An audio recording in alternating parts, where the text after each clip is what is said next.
Charles Leclerc et Lewis Hamilton sortent du Grand Prix du Canada avec le même goût amer, celui d'avoir été trahis par leur stratégie. Mais avant de plonger dans le désastre Ferrari, abonne-toi si t'es addict à la F1.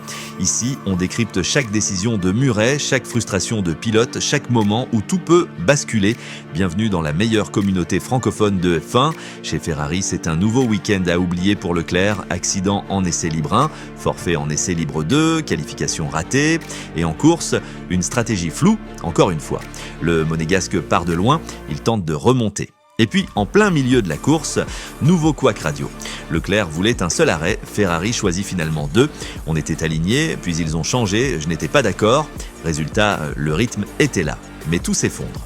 Leclerc termine loin, frustré, et il l'admet, on n'a pas fait ce qu'il fallait ce week-end. Frédéric Vasseur reconnaît l'erreur, trop peu de données, trop d'hésitation, et au final, pas de prise de risque là où il n'y avait plus rien à perdre. Une occasion gâchée, encore une pour une Scuderia en panne d'inspiration stratégique. Et du côté de Lewis Hamilton, même sentiment de gâchis.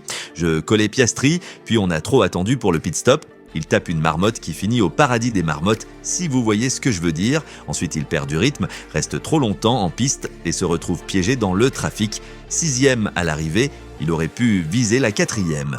Je suis sorti derrière tout le monde, j'ai perdu un temps fou. C'est dommage parce que le rythme était bon. Entre erreurs de calcul, timing douteux et communication hésitante, Leclerc et Hamilton n'avaient pas une mauvaise voiture. Ils avaient juste une stratégie perdue dès le départ. À ce niveau, ça ne pardonne pas.